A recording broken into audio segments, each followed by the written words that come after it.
Friends, మీకు ఈ video నచ్చినట్లయితే ఈ వీడియోని లైక్ చేయండి, సబ్స్క్రైబ్ చేయండి.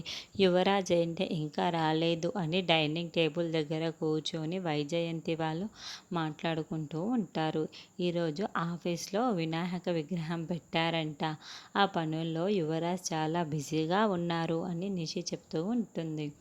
ఇదంతా ధాత్రి వింటూ ఉంటుంది.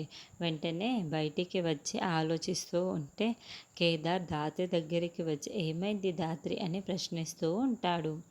యువరాజ్ డబ్బుని వినాయక విగ్రహంలో దాచాడు కేదార్ అని ధాత్రి చెప్పడంతో ఏమంటున్నావు ధాత్రి అని కేదార్ అంటాడు.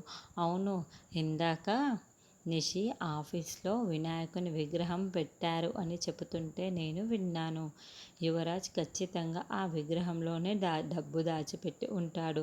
ఒకసారి ఆఫీస్ ముందు ఉన్న సీసీ కెమెరాని చెక్ చేయు యువరాజ్ అని చెప్పగానే ఆఫీస్ ముందు ఉన్న కెమెరాని కేదార్ ఓపెన్ చేసి చూస్తూ ఉంటాడు.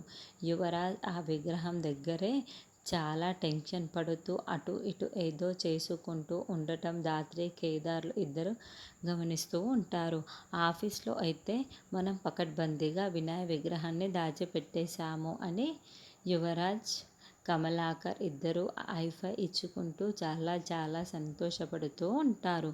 అప్పుడే ధాత్రి వాళ్ళు ఇక్కడ సీసీటీవీ కెమెరాలో ఆ వినాయక విగ్రహాన్ని కూడా గమనించుకొని కేదార్ మనం ఇందాక చెక్ చేసినప్పుడు మనల్ని దాటి ఈ విగ్రహమే వెళ్ళింది కేదార్, ఖచ్చితంగా ఈ విగ్రహంలోనే డబ్బు ఉంది, మనం పట్టుకుందామంటే దీని వెనక ఉన్న అందరూ బయటికి వచ్చేస్తూ ఉంటారు అని ధాత్రి చెబుతూ ఉంటే మనకు మీనన్ని చూపిస్తూ ఉంటారు. ధాత్రి వినాయకుని విగ్రహంలో ఉన్న డబ్బుని బయటికి తీయకుండా మరి వాళ్ళని పట్టుకోవడం ఎలా అని కేదార్ అంటాడు. అప్పుడే ధాత్రి నవ్వుతూ ఏదో ఒక ప్లాన్ చెబుతూ ఉంటుంది.